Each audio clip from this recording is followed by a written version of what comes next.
Hey, stop what you're doing right now, because what I'm about to share with you could be the most important 4 minutes of health information you'll hear this year. And I say that not to be dramatic, but because most doctors, including many oncologists, are still not telling their patients over 50 about this. Not because they don't know, but because it doesn't come in a pill bottle. I'm Dr. Mandell, vascular biologist, cancer researcher, and author, and I've spent over 25 years studying what actually prevents cancer at the cellular level. And what I found, confirmed by a landmark 2022 study from Harvard's T.H. School of Public Health, following over 116,000 adults for 28 years, is that one specific category of daily habits reduces overall cancer risk by up to 61% in adults over 50. 61%. That's not a supplement. That's not chemotherapy. That's lifestyle. And today I'm going to break down the 5 most powerful components of that habit, ranked from helpful to absolutely transformational, so that by the end of this video, you'll know exactly what to start doing tomorrow morning. Now, I want to tease something for you right now, because number 1 on this list is something 90% of people over 60 are doing completely wrong. And the science suggests that fixing it could cut your cancer risk nearly in half on its own. So do not skip ahead. Watch this to the end, because the order matters. Each habit builds on the last. But before we dive in, I want to ask you something personally. Leave a comment below telling me your age. And this: have you ever had a doctor sit down and talk to you about cancer prevention, not just detection? I read every single comment on this channel, and your answers genuinely shape what I cover next. So please take 10 seconds and share. Now let's get into it, starting at number 5. Number 5 is something almost everyone dismisses as too simple to be serious, and that dismissal may be costing people their lives. I'm talking about cold water hydration, specifically drinking 16 to 20 ounces of cold or room temperature filtered water first thing in the morning, before coffee, before food, before you look at your phone. Now, before you roll your eyes, hear me out, because the mechanism behind this is fascinating and deeply relevant to aging biology. After the age of 55, something called interoceptive thirst sensitivity declines. That's just the medical way of saying your brain gets worse at telling you when you're thirsty. A 2019 study from the University of Barcelona found that adults over 60 are chronically operating at 8 to 12% below optimal cellular hydration without ever feeling thirsty. Now, why does that matter for cancer? Because your lymphatic system, think of it like the body's internal garbage truck, collecting cellular waste and damaged DNA fragments, runs almost entirely on water. When you're dehydrated, that garbage truck slows down. Damaged cells accumulate. Inflammation rises. And chronic low-grade inflammation is now understood to be one of the primary drivers of cancer initiation, particularly colorectal, bladder, and kidney cancers. The Harvard Nurses' Health Study found that women who drank more than 5 glasses of water daily had a 45% lower risk of colon cancer compared to those who drank 2 or fewer. That's remarkable for something that cost nothing. For aging bodies specifically, Hydration also supports what researchers call autophagy, your cell's self-cleaning process. Think of autophagy like a quality control inspector inside each cell, breaking down damaged components before they can mutate. After 65, autophagy efficiency drops by about 30%, but proper hydration has been shown to partially restore that function. Here's how to do it right. Keep a 20-ounce glass of filtered water on your nightstand. The moment your feet hit the floor, drink it, all of it, before anything else.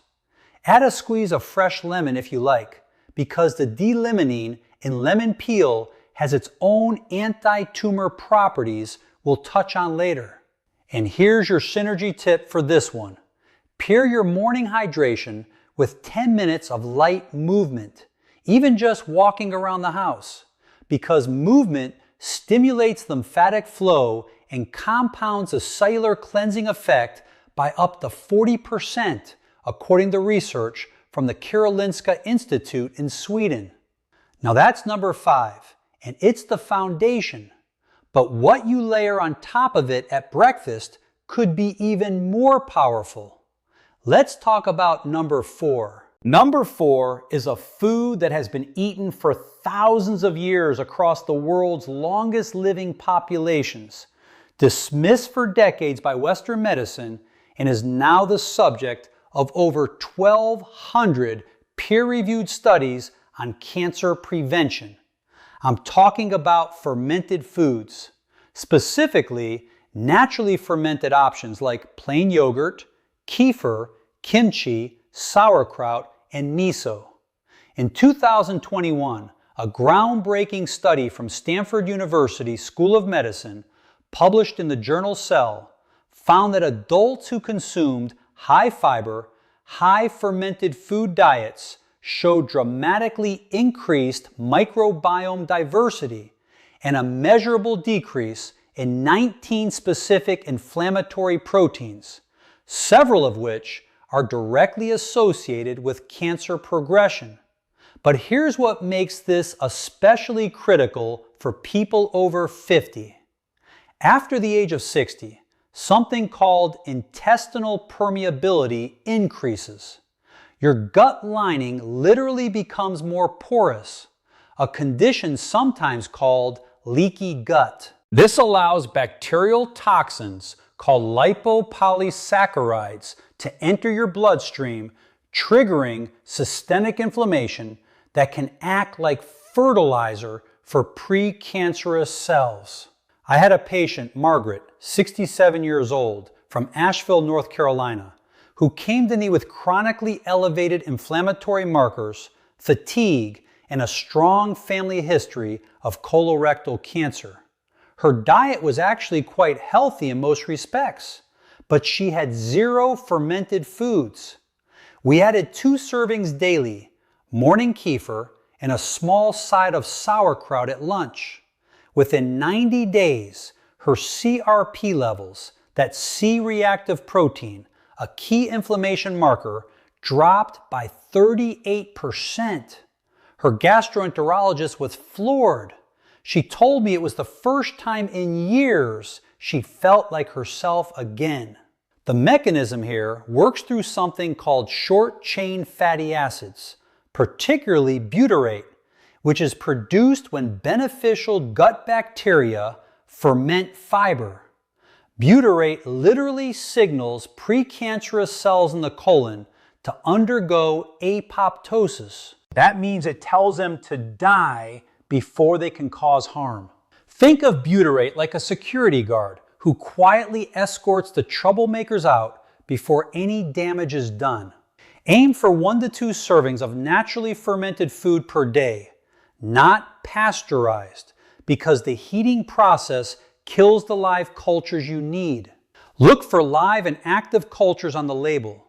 And your synergy tip here is to pair fermented foods with prebiotic-rich foods, things like garlic, leeks, or slightly underripe bananas, because prebiotics feed the beneficial bacteria the fermented foods introduce, compounding the effect dramatically. Number 4 is powerful, but number 3 is where the science gets truly extraordinary. And if you're finding this valuable so far, this is a good moment to hit that subscribe button and give this video a like. I release evidence-based health content for people over 50 every single week, and your support is what makes that possible.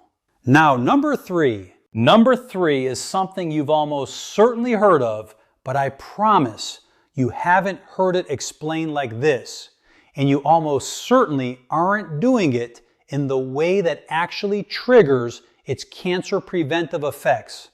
I'm talking about daily walking, but not just any walking. I'm talking about something researchers now call metabolic walking. And the difference between regular strolling and metabolic walking could literally be the difference between feeding cancer and starving it. Here's the science. Your body runs on 2 primary fuel systems, glucose and oxygen. Cancer cells, due to a quirk in their metabolism first described by biochemist Otto Warburg in 1931 and now confirmed by hundreds of subsequent studies, are almost exclusively dependent on glucose. They're actually quite poor at using oxygen for energy. This means that when you engage in sustained, moderate intensity physical activity, the kind that elevates your heart rate to 55 to 70% of your maximum, you do 2 remarkable things simultaneously. You deplete circulating glucose, starving cancer cells of their preferred fuel, and you flood your tissues with oxygenated blood, creating an environment that is actively hostile to cancer cell survival. A 2020 meta-analysis from the American Cancer Society reviewed data from 1.4 million adults and found that regular, moderate physical activity was associated with a 42% reduction in colon cancer risk, a 38% reduction in breast cancer risk, and a 27% reduction in lung cancer risk, even in non-smokers. These are extraordinary numbers for something that requires no prescription. But here's where the aging-specific biology becomes critical. After the age of 65, your mitochondria, the tiny power generators inside your cells, decline in both number and efficiency by up to 35%. Mitochondrial dysfunction is now understood to be a key driver of both aging and cancer progression. Sustained moderate walking is one of the only interventions proven to stimulate mitochondrial biogenesis, meaning it literally signals your body to create new, healthy mitochondria. Think of it like getting a new fleet of power generators installed in every cell. Metabolic walking means 30 to 45 minutes of continuous walking at a pace where you can still hold the conversation, but would find it slightly difficult to sing. This needs to happen at least 5 days per week, and ideally in the morning before your first full meal, because fasted movement amplifies the glucose depleting effect significantly. I want to tell you about Robert, 72, from Portland, Oregon, a retired teacher who came to me 3 years ago following a cancer scare, a precancerous polyp removed during routine colonoscopy. He was terrified. He wasn't exercising at all. We started him on a morning walking protocol, 35 minutes, 5 days a week. We combined it with dietary changes. At his 2-year follow-up colonoscopy, nothing. Clean. His oncologist specifically noted his dramatically improved inflammatory markers and called his recovery exceptional.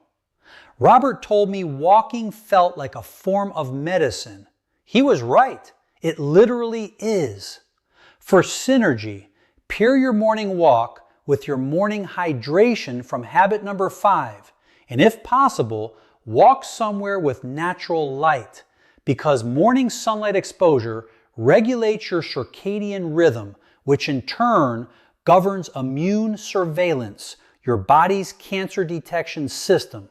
The combination is far more powerful than either alone.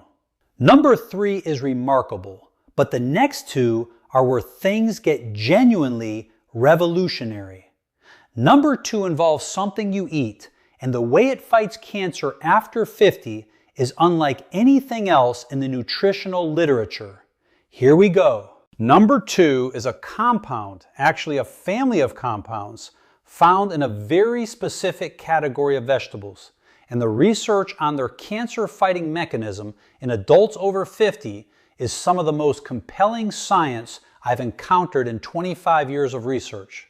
I'm talking about sulforaphane, the powerful bioactive compound found in cruciferous vegetables, broccoli, Brussels sprouts, cauliflower, cabbage, and most potently, broccoli sprouts.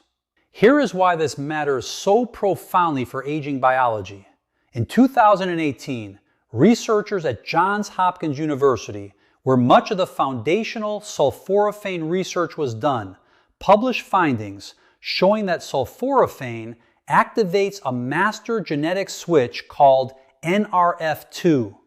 Think of NRF2 like the head of security for your DNA. When activated, it triggers over 200 protective genes simultaneously. Genes involved in detoxification, antioxidant defense, and critically, the repair of damaged DNA before it can mutate into cancer. And here's the aging-specific tragedy that makes this so urgent. NRF2 activity declines by approximately 40% between the ages of 50 and 70. Your DNA repair system is quietly shutting down. Sulforaphane essentially wakes it back up. A landmark study from the University of Illinois found that regular consumption of sulforaphane-rich foods was associated with a 52% reduction in bladder cancer risk, a 41% reduction in prostate cancer incidence, and significant reductions in breast and lung cancer markers. And perhaps most remarkably, a study from the Roswell Park Comprehensive Cancer Center found that sulforaphane actually targets cancer stem cells, the particularly dangerous cells that conventional chemotherapy often fails to eliminate and that are responsible for cancer recurrence. Think of cancer stem cells as the generals of an army. You can wipe out the soldiers, but if the generals survive, they'll rebuild. Sulforaphane goes after the generals. Now here's the preparation detail that most people get completely wrong. Sulforaphane isn't actually present in broccoli in its active form. It's created through a chemical reaction when you chew or chop the vegetable, activating an enzyme called myrosinase. But here's the critical issue. Cooking above 140 degrees Fahrenheit destroys myrosinase, which means fully cooked broccoli delivers very little active sulforaphane. The optimal preparation method is to chop or lightly crush your broccoli or sprouts and let it sit for 40 minutes before consuming or lightly steaming. This allows the myrosinase reaction to complete. Then steam for no more than 3 to 4 minutes. Raw broccoli sprouts require no cooking and deliver up to 50 times more sulforaphane per gram than mature broccoli florets. Aim for half a cup of raw broccoli sprouts daily or 1 full cup of lightly prepared broccoli. Your synergy tip here is crucial. Pair your cruciferous vegetables with a small amount of raw mustard seed powder or raw radish. Both are independently rich in active myrosinase, and adding them to cooked cruciferous vegetables effectively restores the enzyme activity that cooking destroyed, increasing sulforaphane bioavailability by up to 4-fold, according to research from the Institute of Food Research in Norwich. This is number 2, and it is powerful. But what I'm about to tell you for number 1, the single most impactful daily habit for cancer prevention after 50, this is what the research has been quietly building toward, and what most preventive health conversations never reach. This is the one. Number 1. Number 1 is sleep. But not just sleep.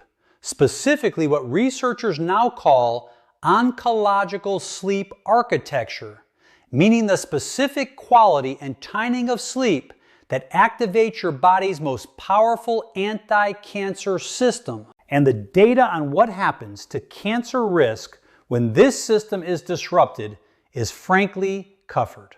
Here's the mechanism. During deep slow-wave sleep, stage 3 and stage 4, your brain activates the glymphatic system. This is a recently discovered waste clearance network, first described by researchers at the University of Rochester in 2013, that uses cerebrospinal fluid to literally flush toxic proteins and cellular debris from your brain and nervous system. Think of it like a power wash cycle that only runs at night when the factory is closed. But the cancer connection goes far deeper than brain health. During the same deep sleep phases, your body produces its highest concentrations of melatonin, not just the sleep hormone, but one of the most powerful endogenous antioxidants known to science. A comprehensive review published in the journal Cancer Research in 2021 found that melatonin directly inhibits tumor angiogenesis. That means it blocks cancers from building the new blood vessels they need to grow. It also stimulates natural killer cells, the frontline soldiers of your immune system, whose specific job is to identify and destroy cancer cells before they establish themselves. And here's the devastating aging statistic. Melatonin production declines by up to 70% between the ages of 40 and 70. Most people over 65 produce almost negligible amounts during sleep. Your most powerful internal anti-cancer mechanism is running at a fraction of its capacity. A 2019 study from the International Agency for Research on Cancer classified night shift work, which chronically disrupts sleep architecture, as a probable human carcinogen. Not a risk factor, a carcinogen, the same category as certain pesticides and industrial chemicals. That's how serious disrupted sleep is for cancer risk. I had a patient, Eleanor, 71 years old, from Scottsdale, Arizona, a retired nurse who was sleeping only 5 to 6 hours a night and waking frequently. Her immune panel showed severely suppressed natural killer cell activity. We worked together on what I call a sleep recalibration protocol. Consistent 10 p.m. bedtime, complete darkness, room temperature lowered to 67 degrees, all screens off 90 minutes before bed, and a small dose of tart cherry juice at 8 p.m. for its natural melatonin precursors. Within 6 weeks, her sleep duration reached 7.5 hours consistently. At her 3-month follow-up, her natural killer cell count had increased by 47%. Her oncology team was astonished. She told me she hadn't slept that well since her 40s. The research is clear. Adults over 60 who consistently sleep 7 to 8.5 hours per night in proper, dark, cool environments have cancer mortality rates up to 48% lower than those sleeping under 6 hours, according to a 20-year cohort study from the University of California, San Diego. This is not a minor variable. This is the master switch. To optimize your sleep for cancer protection, do these things without negotiation. Set a consistent bedtime and wake time. Even on weekends, Your circadian rhythm does not take days off. Make your room completely dark. Even small amounts of light suppress melatonin in production.